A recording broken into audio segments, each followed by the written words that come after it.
First of all, good morning, everybody, and welcome to what I am definitely looking forward to be a fantastic panel, and hopefully you're excited too.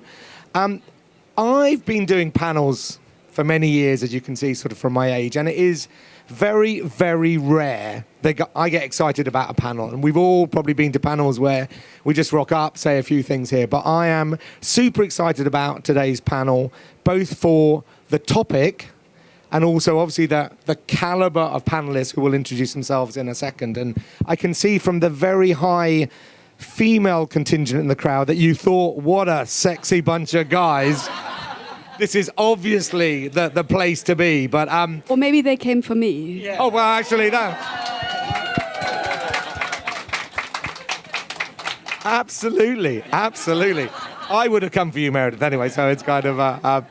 And for those of you who may not know me, I'm the Chief Client Officer at Teeds, and I spent many years of my career in marketing roles. And that's why I'm really excited about this, because as a marketeer, and there are many people in this room that are marketeers, there are two seminal pieces of work that have influenced my personal views on media and how media is done. The first, and there are several people in the room who've worked at Mars before, was the work done by Byron Sharp and How Brands Grow. And the second was a piece of work that was done by Les and his partner, Peter Fields. What was so great about the work that both Byron Sharp and Les did was it was the first time that people had really looked at marketing from a factual perspective versus from a... learn to turn your phone off. From a factual perspective, looking at what really drives growth. And Les is going to talk about it. And the book is called The Long and the Short of It. The long being about branding and the short being around the performance side. And for those of you that know a little bit about Teeds, it sums up perfectly what's going on within Teeds at the moment, because the legacy Teeds business was very much a business built on very strong upper funnel. And the merger with Outbrain has given us a very strong lower funnel piece. So, we are now, Teeds is now the long and the short of it. And Les started his work about 13 years ago. And one of the things I found out earlier on was he didn't do it to help everyone around here learn how about marketing effectiveness. He did it because he wanted Teeds and Outbrain to merge. And it's taken us 13 years, so we're quite slow, but we finally got there, and we're delighted to do that. But that's more than enough from our side. I'd just like, first of all, our guests to introduce themselves. So, Les, maybe starting with you. Hello, I'm Les. For 37 years, I was head of effectiveness at the London office of DDB, and I left at Christmas time, so I'm just a bloke. A bloke for hire. Right. Sorry, you need more? Slightly underwhelming introduction, but... I think that's plenty. My name is Meredith Kelly. I'm the CMO of Skoda Auto, which is part of the Volkswagen Group.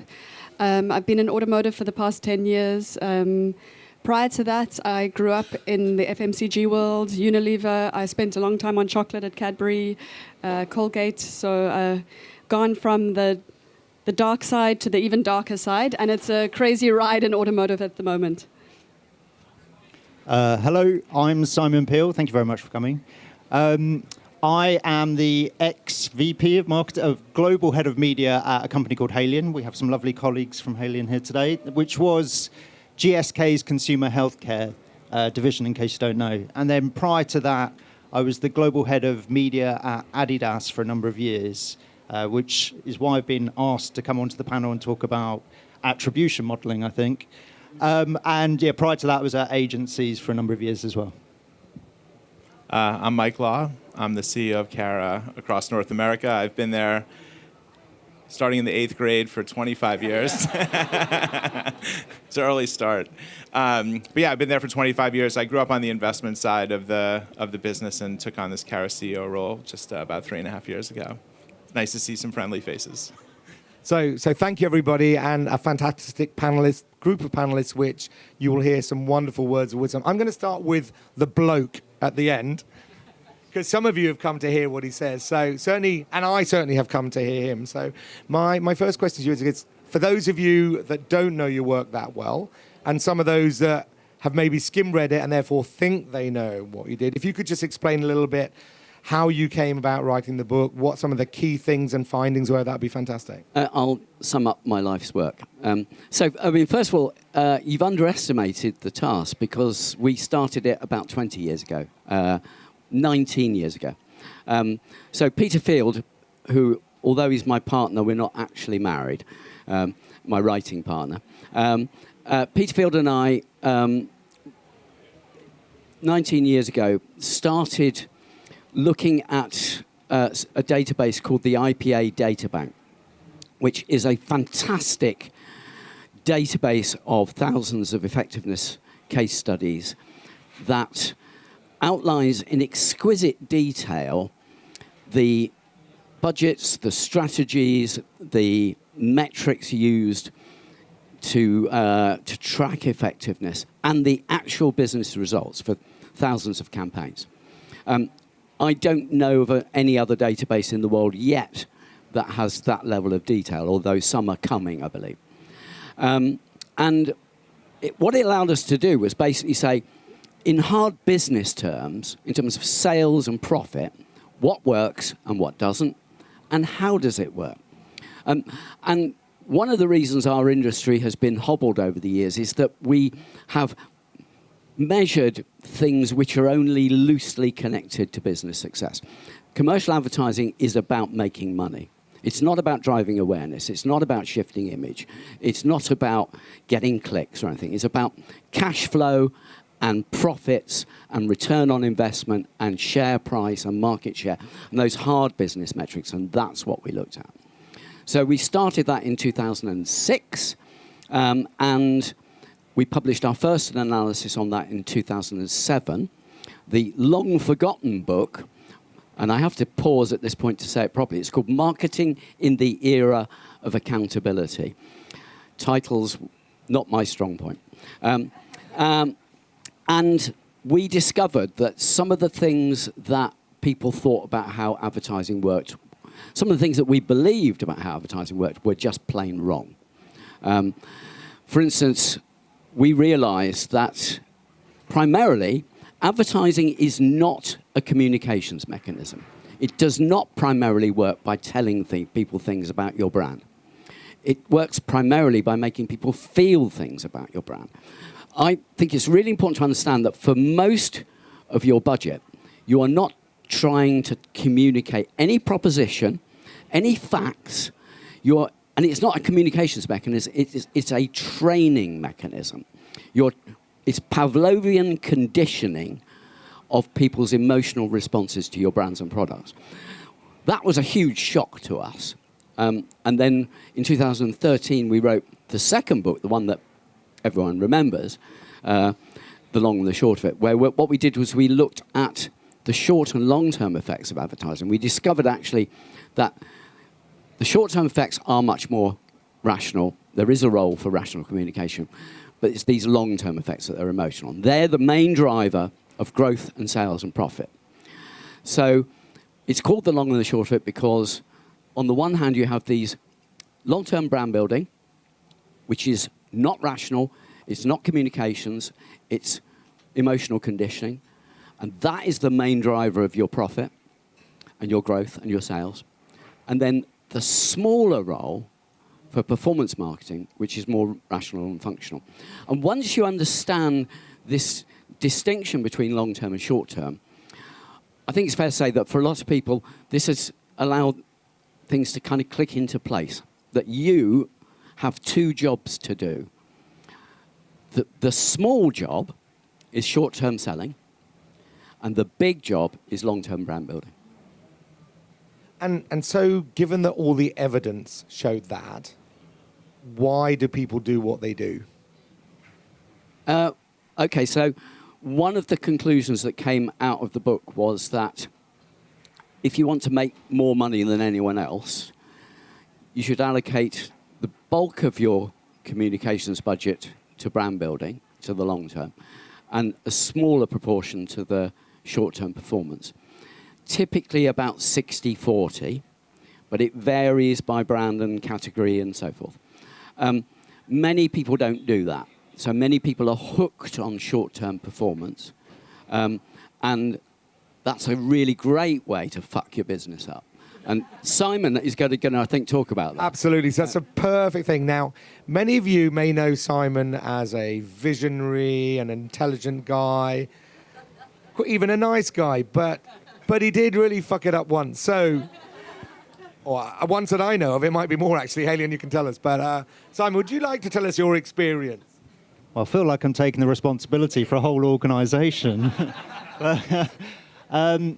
Yeah, so the probably the case study that people know quite well is the one of Adidas, but a lot of other companies have fallen into the same trap where they have overinvested into what is deemed to be performance advertising. But typically it tends to be D2C brands, so ones that have an e-commerce element to their business. And over the last probably 10, 15 years, there's been a kind of a fallacy that digital advertising drives digital sales. So digital advertising has an impact on e-commerce sales. And because of the way that we track digital advertising, because of the attribution models that we've had on Adobe or Google or any other attribution model, we have seen an accountability that is very easy to then take to the boardroom and say, well, this is where the growth is coming from. So it's very attractive to internal companies, internal teams within companies. One of the problems that we had with Adidas is that we had a division between our e-commerce team and our brand team. So you would imagine that the brand team takes precedent, like a lot of sponsorships. It's a brand that's been around for 100 years. But with a greater focus on e-commerce came a greater focus on digital and therefore using attribution to justify it. And as a consequence, we put quite a lot of investment into channels that weren't necessarily right for us. So about 2015, I was introduced to the work by Les and Peter. And we had a communication strategy called Reasons to Believe and Reasons to Buy. So essentially it was about how do you make people feel brilliantly about the brand, and then how do you get them to buy the product? And what we saw with the long and short of it is it replicated exactly the common strategy that we put in place. So we started to look at the evidence. We started to put in econometric modeling rather than just rely on attribution modeling. We used lots of randomized tests. And what we found was what we thought was driving this incremental revenue was not actually driving very much revenue at all. And that was particularly true with retargeting. So there's a boat a couple of doors down that used to do retargeting, and we were allocating quite a lot of money to them, thinking that it was incremental revenue. And again, we tested it, and it proved out to be wrong. So we kind of announced this to the world in 2019, I think. 18. Was it 2018? Oh, God, okay. Yeah, I was very apprehensive about doing it, but we did it, the team did it, because there was an internal fight going on within our organization around performance and brand, and we felt that there was too much emphasis going into the short term and into digital attribution as a modeling system. So we were trying to raise awareness of like how we should change things, and luckily I didn't actually get fired at the time, but yeah, it did make an impact, so that was very helpful. I nearly fell off my chair when you told the story. Tell the story about South America, wasn't it? Oh, it's Latin America. Yeah, so actually I was introduced to incrementality and the long and short of it. In terms of like looking at whether search worked very well, like around about 2014. So there's quite a famous study that eBay did in 2011, where they were investing a huge amount of money into brand and generic search, and they were trying to understand whether it drove incremental revenue. And basically, the study that was done by an economist called Steve Tadelis proved that it didn't. So that was really interesting to us because we were looking at search, we were over-investing in a lot of branded search. You know, people already know Adidas, they're going to Google to look at Adidas products. So in Latin America, AdWords, which is the function most people will understand you buy search terms through, it broke for a couple of days back in 2016, 2017. And what we found was the SEO just spiked. So we didn't lose any traffic, we just lost the attributable sales from that paid search.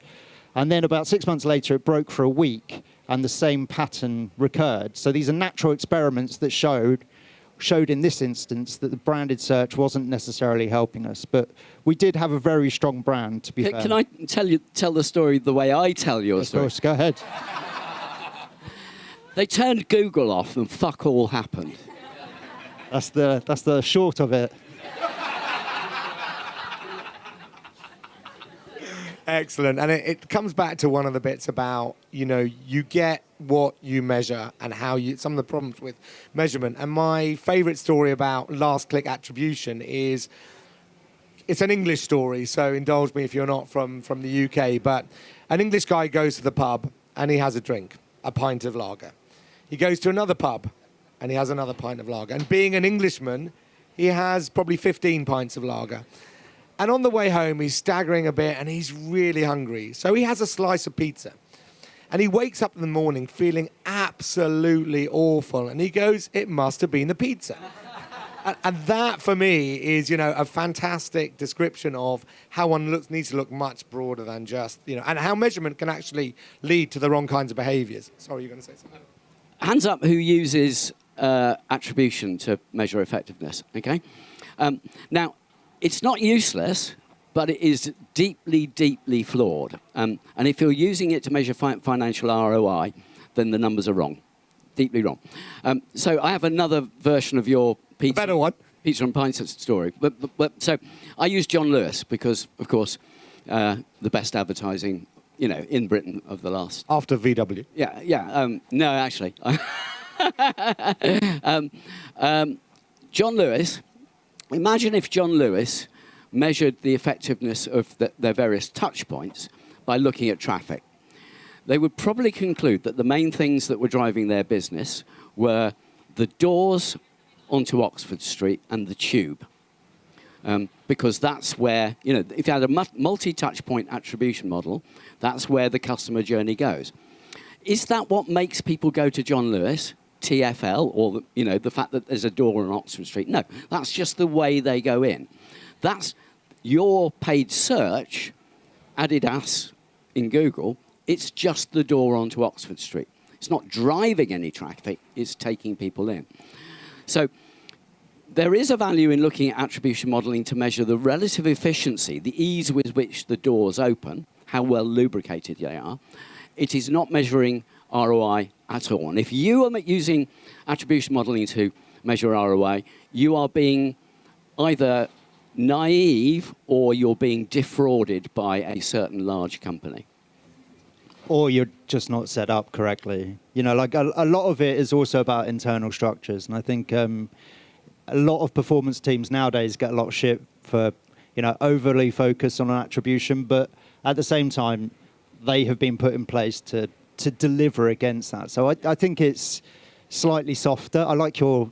I do like to oversimplify. But I like what you said, that you say you do attribution and econometrics and randomized experiments. And that is the gold standard. Triangulate effectiveness by using multiple methods. So, Meredith, from your perspective, so obviously in the auto industry, it's a classic long and short because you've got the branding piece and then you actually want people to come and do their test drives, etc. What's your story at Skoda? Because you're doing incredibly well. The issue, having come into the automotive sector, is we have a lot of engineers, scientists, people who love data. So they just love data. They like it all to be incredibly rational, which is why they love these models. I also have a CFO who literally, any piece of work we do, I get asked, how many cars did you sell? So this year, for the first time in our 130-year history, we went to the Milan Design Week. So that was because we are at a stage where our design has suddenly stepped up, our brand has stepped up. We believe we're credible in that space. But all he asked me on Monday morning was, how many cars did you sell? As opposed to what is the long-term effect? So the other thing is we have people in my industry who just adore cars. I mean, they lie in bed at night under the covers with their torch reading automotive magazines. That this is what gets them excited. And they believe that every single person here wants to know every single attribute and every specification on the new cars all the time. So advertising for them it should just be literally a catalog of features. So they get really excited by that, and then maybe a big price tag at the end, because of course my salesman rushes out at the end of every month to say we've got to hit a target. So I have to say, in automotive, we are seeing a lot of this short-termism, and because everybody wants things to be measurable, because we are engineers who love to measure things, and the German precision that we've built up as a brand for so many decades. We like to have things we measure, so they want to know those numbers. And when you start to talk about feelings, then obviously I lose the board very fast. However, and that's why you need the tools to be able to show. And we have markets, for instance, Ireland, a little gem across the pond. I have a marketing manager there who for years has been investing in brand. Not investing in doing the tactical work, investing in brand. They are number 1 in image. They were number 3 in Ireland when the rest of Europe was about number 8. And it was just because he had this belief himself that it was about people buy a car because of greater feel. You're not just going to buy it because it's cheap. It's not like buying milk that's on special. You really are going to take the time to invest in something that speaks about you. But we forget it. That's what you said earlier. If it's so obvious, why don't we do it? And there are many reasons. So the question, how many cars do you sell, kind of is the right question. The feelings are only a means to an end. But the proper question is, what's the net present value of the incremental cash flow that you are going to generate over the next 5 years? So it's still a financial question, but it's the wrong financial question. Tell your CFO he's a CFO, but he's asking the wrong financial questions. Yes, exactly. And funny enough, I did my honors in finance. I didn't study marketing, so I like to have those conversations. However, I've learned that the art of marketing is the tough part, and it is the magic. So I love the fact. So you're from a packaged goods background, aren't you? And that means you actually know how to do marketing. It's the only bit of marketing where it's actually properly, thoroughly scientific. And I have to, someone from my team is sitting here who's responsible for all our advertising, and we're bucking the trend at the moment in automotive. We're sitting at number 3 in Europe.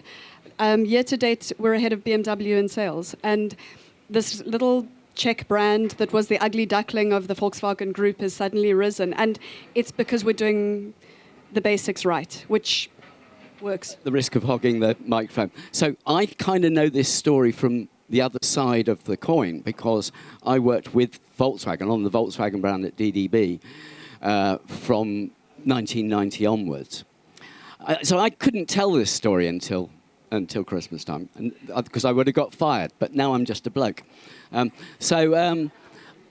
in 1993, I think it was, Volkswagen had a suspicion that they weren't spending enough money on advertising in the UK. And I did an analysis for them that showed that they needed to increase their budget and to put more into brand. They doubled their budget from what was then £16 million to £32 million, putting it primarily into brand TV. We created a series of TV ads. Any Brits in the audience will remember things like Divorce with Paula Hamilton, all these great VW emotional commercials. And they had the fastest growth in UK market share that they'd ever seen. The story I've not been able to tell is that in recent years, they've been pulling all that money and putting it into short-term performance. This is the Volkswagen brand, not the Volkswagen Audi group. And I have been watching with despair as Skoda, the brand champions, have overtaken Volkswagen. So it's almost like another one of these controlled experiments is watching VW fuck up and watching you getting it right. Thank you. No money exchanged hands. I'll bring him to my next job interview. I was going to say, and to your CFO. But you'll probably get fired for me saying that. And Mike, from your perspective, so one of the challenges sometimes agency side is fantastic clients who might be slightly misled to go down the performance route rather than the branding route. How do you manage that in your own organization? Yeah. I was starting to think at least the picture would say I was on the panel. So I'm going to talk for about 25 minutes. I'm just kidding. I was learning a lot. No, pick it up, because I want your commentary. I mean, what we said for the first off, we believe heavily in brands at Cara, and we believe in brand love, and we believe that brands can win by winning in culture, and that we've started to prove out that brands that are winning in culture can move the needle. What we saw coming into and out of the pandemic was what we would refer to internally as our clients were drunk on performance. They were just loving the taste of it, and it was a happy party. But then it wasn't. The hangover, maybe to your example, was brutal. And they'd say, well, now we can't move it. And it's because we felt, well, nobody loves the brand anymore. Nobody even knows who the brand is. They don't know what it stands for. And early in my career, actually, I worked on Volkswagen and Adidas. We launched Impossible Is Nothing.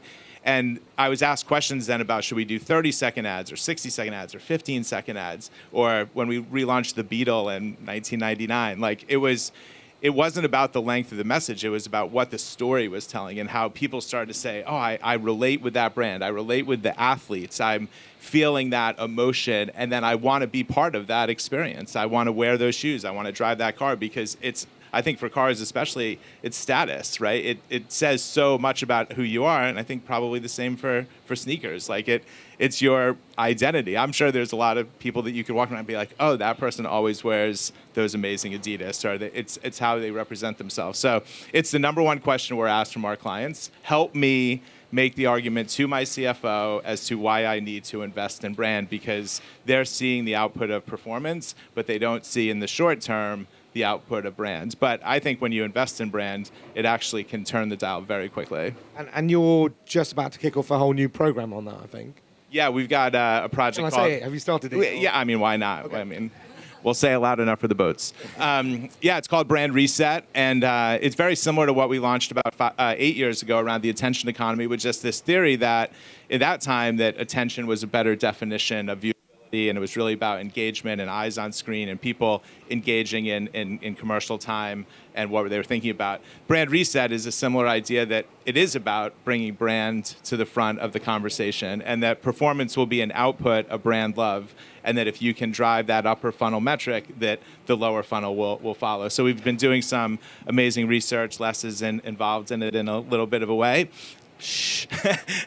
Sorry. But yeah, I think it's going to be really impactful and a nice piece of research for our brands to work with. And what I was saying to Simon before is the reason we're not talking about it too openly here is just when we launched Attention Economy, we talked about it for a year without any data points, just a theory that we had. We wanted to come into this with, we've proven it out, we've got ways to measure it, similar to what we did with culture.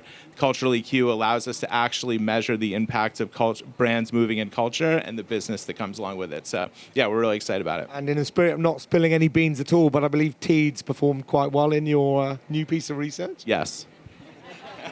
And I'll tell you what the results are at another time. But it's but coming back, they have plus signs in front of them. Yeah, we go there. And we like plus signs. But coming back to one of the bits, because you're obviously known for the long and the short. But there's a lot more stuff to it, and there was quite a bit about moving away from viewability to attention, and actually people make content because they want people to see it, and therefore the role of where you place your media in a place where people are predisposed to be able to pay attention to that content, and a sort of slower kind of scroll, which, by the way, we do, versus some of the other kind of options. So talk a little bit about attention. Well, actually, I mean, I think you're doing a sort of chat GPT here and hallucinating, because I haven't written anything on that stuff. But I'm a big fan of the stuff that's been done by Karen Nelson-Field. Hands up who is familiar with Karen? Good, okay. Excellent, she's here somewhere. She was presenting some new stuff yesterday. And Lumen, the other people, yeah. Those two companies are doing very good work in attention. And I think, actually, somebody at dinner last night was saying that Dentsu and Cara, of all the media companies, seem more open to this idea of trading in terms of attention rather than mere exposures. And the connection with Teeds, I think, is that once you start, if you're just trading or buying exposures, then yeah, go into hideous, cluttered, low-quality environments with loads of shitty ads, because that's how you get exposure. If you want people to not merely be exposed to your ads, but to see your ads and look at your ads and pay attention and feel something, then going into calmer, more uncluttered environments in quality media where people spend time with the medium rather than merely doom scrolling past them, like Teeds, as I understand it, I think that's going to be the way forward. So if you change the trading mechanisms, you change which media get prioritized, and I think that's potentially a three-way win. You lot will make more money because you'll stop wasting your money on stuff that gets served but not seen, and Karen is very, very eloquent on this.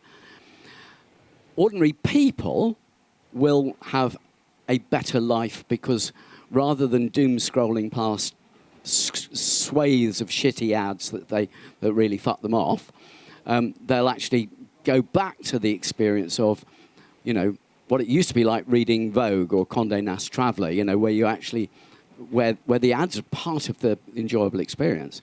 And the third dimension is that you'll be supporting quality journalism and you actually move away from a world of fake news and clickbait and Trump into a world where actually, because these things have political and social consequences, a world where actually we can begin to have sober, well-informed discussions about the world again. So, yeah. And from a quality journalism perspective, I just wondered what the views of the rest of the panel in terms of that are, either from a brand perspective or from a personal perspective. A few years ago, it became a numbers game. It became this whole thing that it's about content. So as marketers, we felt this huge amount of pressure to just create content, forgetting that there was this quality. And with the risk of sounding, maybe I'm not the old, I'm the youngest on the panel, maybe, I don't know. But as you get older, you start to feel like a bit of a Luddite in the industry when you're talking about the lost craft, and actually around, my team knows I speak a lot about, I keep saying, I stole it from the Mondelez world of fewer, bigger, better, which is just when we don't have many opportunities, but make sure that it's a quality engagement. And that's what I love about Teeds, because it's not just another bloody banner ad that you're not going to notice. You want to have that quality. The cars I sell now are going up to 70,000, 80,000 euros. Someone's not going to spend that if you haven't taken the time to actually give a message. And I don't believe in this whole also tailored, that I'm going to know that you want a purple polo on a Friday afternoon. You just want to make sure that it's a quality message that actually speaks to them. And I feel like that's the art we've got to remember and go back to, rather than just lots for the sake of lots. I'm going to come back to that question in 1 second. I just want to pick up. First off, I love that it's out in the wild that Kara talks about buying on attention and buying on engagement. So I don't know who you had dinner with. Hopefully it wasn't our own people. Oh, I'm not supposed to say that. No, I love that. Is exactly not one of your people. Somebody who works with you, but just saying that you're the. It's out there. We've succeeded in the long term, because that took a long time to land that. But I was thinking when you said that about, one of our clients is sitting out here, and we talk a lot with them, and they are the class act of what brand marketing looks like and the power of brands. But what they challenge us with is, how does media drive that? How do you make sure that the right people see that messaging, that it's not just about winning awards here, but it's actually impacting business and doing all that. So I think that's the balance that we're looking for. We're inspired by the work that they do every day, because the brand messaging is so strong and you can feel it and resonate with. So then we feel the challenge of, how do we get that in front of the most attentive audiences at the biggest scale and the biggest moments, and that's what's going to ultimately drive business for them. On your question about, sorry, this was political spin there. Answer the question. No, I'll come back to it. I think the short answer is, we're very supportive of making sure that journalism and news is well supported, that we're thinking about the right ways to approach that, that we're helping that industry grow and feel supported from the biggest news channels to the smallest, and that there's balance and representation in that. And I think brands have a lot of opportunity in that category to really shine through as, again, themselves as supporters of that messaging. Obviously I'm from the US and there's a lot of political turmoil at times, but I still think it's really important that we're democratizing our messaging and being there to be supportive. Simon, your point of view? I totally concur with Meredith. The idea of craft being lost and us all getting distracted with the shiny new things, I think that's definitely true. At Halion, these guys here have done a fantastic job of focusing on quality. So we built a KPI framework and incentivized the agency to buy against quality media, because previously it was all about the cheapest media and chasing an ROI, which is very artificial. So we spent about 3 years working on it. I hope I'm not doing anything confidential here, and essentially, like, for the first 6 months, we saw very little change. Like, there was a little bit of incremental revenue coming from it, but not significant. After about a year, the incrementality was huge. So the ROIs increased massively, and so did our sales. And we had about 8 consecutive quarters of growth as a consequence of it. I say 8 because I've left, so I don't know if it's 9. It could be. So, like, I really believe in quality media. I think it's really fundamental to all brands and actually to agencies as well. So it's fantastic to hear that Cara are focusing so much on it. And I just was going to add something. I thought when you said at one point at Halion it was about the lowest CPM and ROI, I think that we see a lot of times when working with some clients that the second part doesn't even exist. The only KPI for us is how cheap did you buy it. That's the only thing that matters. That's where you're going to be graded on. 50% of your revenue will be based on how cheap did you get that CPM. And we sit here at a week like this where it's all about creativity and engagement, and we say all the right things, and then boom, the RFP shows up, and it's CPMs on ABC on Tuesday nights in June, and I'm not even going to tell you what show I bought. And the other agency told me they could buy it for $3, and you said $4. You lose. What? Like, I literally just spilled my heart and soul to you about the power of brands for 6 meetings, and you bought into the attention economy. You brought into the brand reset. You brought into the power of all this. But my CPM was $1 cheaper on a network that I'm never even going to buy. Like, that's insane. So that if there is a fundamental practice that we need to change in this industry, that would be it. And I heard you say ROI. I'm like, I wish it was ROI, because it's so many times it's just this stupid, well, that's a bold statement. It's this, yeah, it's this CPM. But the elephant in the room is our procurement departments, surely, as well. So, Well, no. To be fair, I'm going to hug her after, but I wasn't here for that. there is a way of addressing that. So, you know, if you build the right incentives. So again, you know, I'm blowing the Halion trumpet here, but we built an incentive program that delivered value to procurement. I won't say how much, but it's, you know, a lot at the same time as driving growth. So I think it's about understanding how to set contracts up, how to set KPIs up, and seeing as I'm plugging myself, getting the right consultant. and I mean, again, having come from the other side of the fence, having run the Mars Global Media business, there were a couple of observations, and I loved a lot of what we have very similar views on that. But the thing I always say is that a client gets the media agency it deserves. So if you're a shit client, you deserve to get poor results coming out of it. And the quality of the briefing or lack of briefing is really, really important there. And again, from a procurement perspective, if you do the right job of setting up and setting the right objectives for your procurement team, then actually as a global media director, they are invaluable, because if you start from an effectiveness, not efficiency is completely the wrong metric, because the easiest way to be efficient from a media perspective is to halve your budget. You halve your budget and your efficiency will go up. It's really, really simple. But why do people advertise? They advertise to drive growth.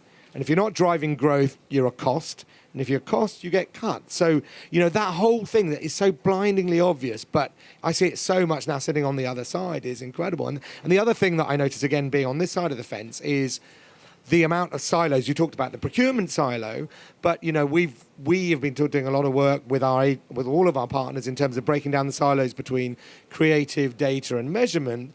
But I think what I'm really excited about, our long and the short of it, is although for many clients, their branding and performance teams are in massive silos, and even sometimes in the agency they're run separately, the strategic thing that I'm really interested in talking to a lot of people in the room in the future is how we at our level can bring those two together and start to really look at what is the impact of branding on performance and I think that's where we're really inspired by some of the stuff you're talking about, Les. Thank you. I think that there's three things. Earlier on, you said why are so many businesses being short-termist? And we've identified at least three things there. One is what you measure. So if you're measured on clicks or if you're measured on CPM, that what you measure determines what you do. Structure and incentives. And those things are all linked together. So if you've got dedicated performance teams that are bonused on click-through rates or CPM, that's all you'll get. And that's why it's so hard to solve this problem, because you have to change what people measure, change what people believe, change culture, change structure, and change incentives. And incentives actually are the most powerful thing of all. We had a client once who was bonused on pre-test scores. And all he ever did was pre-tested. He had no incentive to make ads. That's a very expensive thing to do. You can get your bonuses much more cheaply by just pre-testing.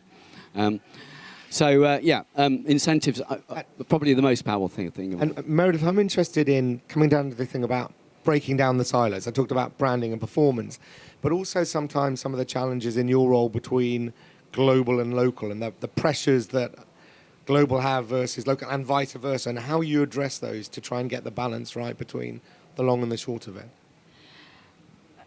Again, we're talking where it looks so easy to solve, but as you say, it depends on structures. We have certain markets where they own their P&L, we don't own the P&L.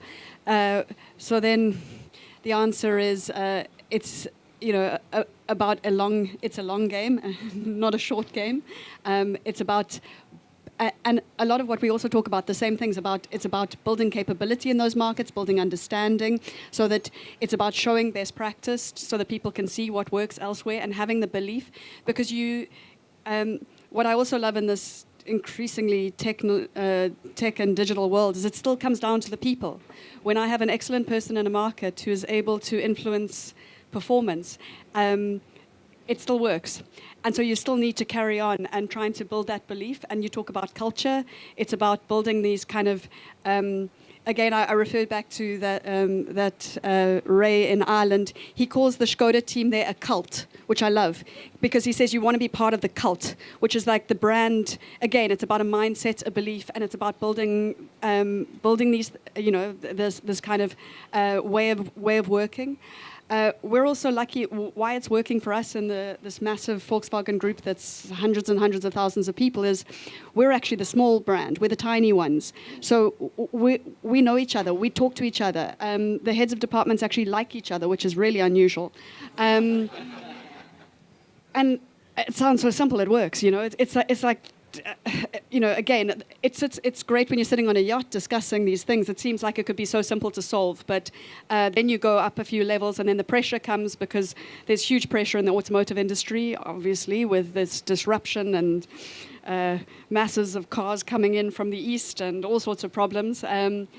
Suddenly, people aren't so willing to take risks and listen. Then it becomes very short term as well. And are you seeing more of that happening in the, with all the things that are going on in the last 12 months in the auto industry and the political industry?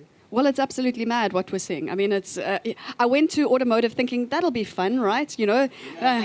Technology, that sounds like a bit of fun. And then what we've seen with, kind of the EV, the Chinese have really mastered the art of building a battery at a very low cost, which we're suddenly having to face. They've got huge supply. They're bringing it into Europe, and they are... what I love is that they are looking at the codes of the advertising industry and they are copying them because it's smart. So it's really a tricky time for us. We're also having to invest in our old technology combustion engines because, surprise, surprise, they didn't die straight away. So, there's a. I have to say, I'm glad I'm not the one making the big financial decisions there, but I am the one fighting to invest in the brand because I can see the more we invest, the more we grow. So there's a lot to juggle at the moment. Do you have a technique for disseminating best practice across the network? It's a human way, but we do a lot of it. We see our role, particularly in headquarter, is around trying to really build the capability and the practice of what's working. But do you have a method? If only there was a book. There's 4. We shall be purchasing for our library. So obviously a topic at Cannes every year is around AI, or certainly the last few years. What effect will it have on the long and the short of it? And I'm going to go to you last, Les, but I'm going to start with you, Mike. Good decision. I mean, I think we're seeing AI just kind of, we're trying to introduce it to our teams in a way to not be afraid of it or think, oh, I'm going to lose my job because of this. But it can just make your job so much more effective and efficient in the way that you're doing things on a day-to-day. So we're trying to integrate it into our workflows. I think that it's been omnipresent in our business. So we're also not trying to make it, let's talk about AI every day and say it every day. It's just, it's in the business model. It's in the optimization models. It's in the creative models. It's all there. So use it and embrace it. I think where the long of it is we've got this generation of people coming up in our industry who will be native to them. It's how they'll learn and think. I have 18 and 20-year-old. They use it every single day. And I'm happy to see that schools aren't saying, don't use it. They're saying, well, how can we use it to be better? So I think we've got, the long of it is this next generation. It will just be so inherent in the way that they think. The biggest thing for us is the humanity of it, right? Like we've spent a lot of time as a leadership team thinking about how do we put a human lens on AI, that if you got in a room and had just thrown your media plan or the few tactics into a Copilot, it would have whipped out an Excel chart and maybe a couple PowerPoint slides, but that's not going to create human connection. That's not going to create brand love. That's not going to create the brand resonance. So the storytelling that needs to come along with it. So we're excited about it, like everyone else is.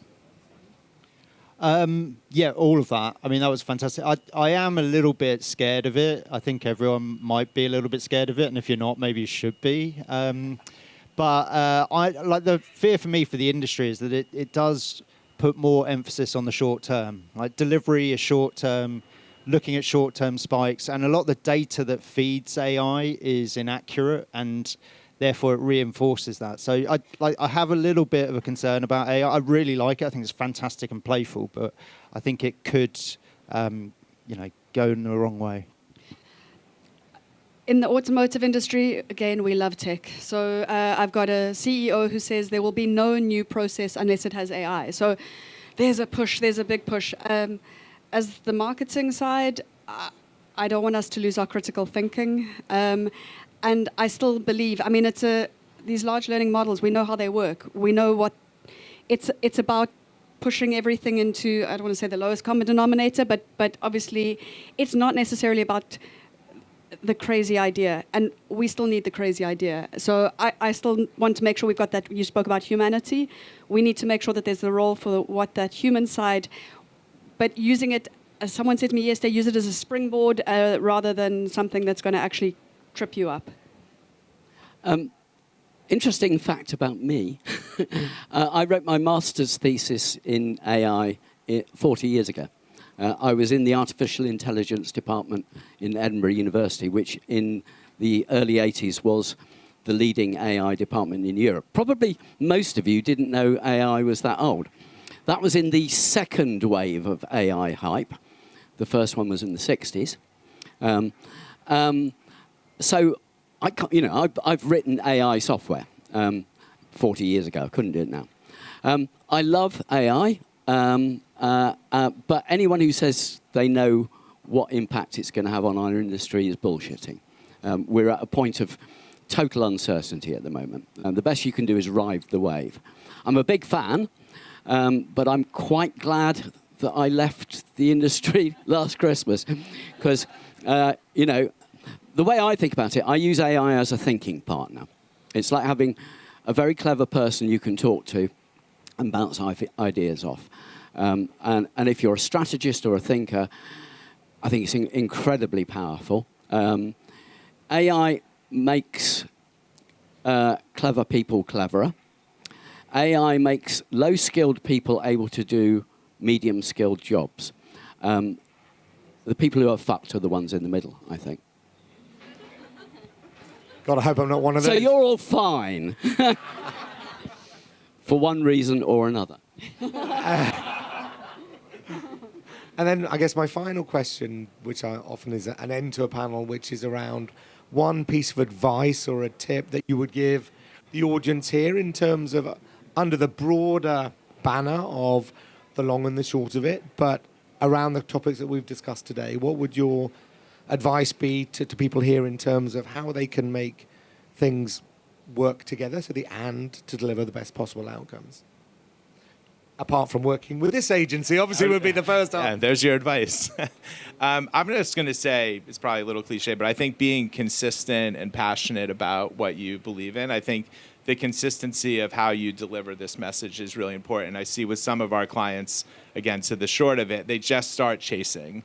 And then they're chasing the next person. And I always equate it to, imagine, I'm sure you've all heard this before, but you're in a mall and you want to buy a shirt, and then the salesperson follows you to the car and then follows you home and knocks on your door every morning. That's like the annoying online ad come to life. Imagine if that salesperson chased you around every day. So I think you need to stay consistent in the brand building and really believe in it and know that over time, if you can win, as others start to chase, that you'll win out. And we see that, I'll bring up the QSR category. We're seeing that a lot right now with short-term sales aren't looking good, so let's just lower the price. Let's just go chase the same user over and over. So it's shrinking the amount of people that they're getting to. And the brands that are building culture around their brand and making it part of the experience of going to Chipotle, let's say, like that's almost more important than chasing that short-term sale. So I think consistent and passion and belief in what you're doing. I would say creativity and skepticism. So believe in the big idea, chase the big idea, but don't necessarily believe the data that tells you it was the most amazing idea ever. So yeah, that would be my advice. Like try and do both. Try and do the big thing, but make sure that you're humble and look at the data properly. In my case, it's about elevating the conversation to a strategic one. My industry believed the power was in the product for so many years, and not necessarily in the marketing. So it's about what they believed was my job was to run events. I think it was years ago in the market in the automotive industry. So it's about elevating that conversation to one that can be held at the boardroom table, so that they understand the long of it. And I shall buy a copy for each member, I think, of my board. Oh, damn, that was going to be my bit of advice. Stop thinking Is there like... a coupon code that we could use? I mean, Well, there was supposed to be a box of books. I think there is a box of books somewhere. They've arrived. Good. Damn it. Right, so if you come back later on and have a drink later on this evening on the yacht, then you can not only have a drink, but you can also get an amazing book. I think one way to think about this is stop thinking like a marketer and just start thinking like an ordinary person. I don't even like to say customer or consumer, person, member of the public, an ordinary person. They don't care about your brands. They're not interested in your brands. They're not interested in your products. Ordinary people don't give a fuck about anything you do, any of your products or any of your or any of your ads. It all just washes over them, and the best you can hope to do is very, very slightly influence about 5% of their purchasing at the margin. That's enough to make it immensely profitable. A good principle for any kind of communication is to stop thinking about what you want to say and put yourself into the shoes of the person you're talking to. What do they hear? What are they feeling? What is their point of view? And when you realize that, 90% of what we do is bullshit that just evaporates away. Personalization. Do you as individuals crave personalized ads? No, fuck off. I mean, a large company that sells personalized advertising told me that they don't use it for themselves because they know it doesn't work. Do you want to see new ads you talked about, the number of ads. Ali Keith, we talked about this before, about how many bits of copy do you really, really need? Do you want to see new things from... And does it wear out, is my favorite. Yeah, does it? No, of course, 90% of it doesn't wear out unless it's like sale on Friday. You probably need to make 1/10 of the number of bits of copy that you do. But you've got agencies, again, I can say this now because I'm on the outside, agencies have a massive incentive to sell you more and more shit. So be less like a marketer, be more bloke.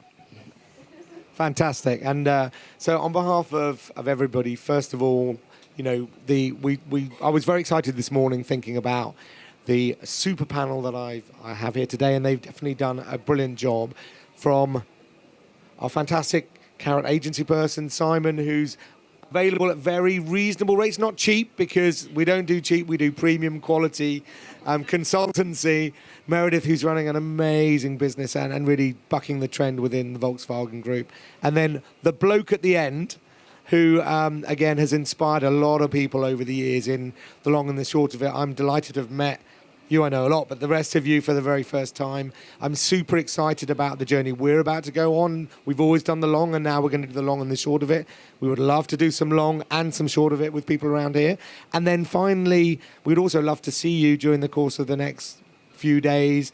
At the end of the evening, either on the way to dinner, on the way back from dinner, we have fantastic drinks. You don't have to queue up at the Gutter Bar, at the Carlton, etc. You can hang around with some in a slightly more civilized area and spend a bit of time with us. We'd love to see you. And if not, we wish you a fantastic rest of Cannes. And thanks again to an amazing panel.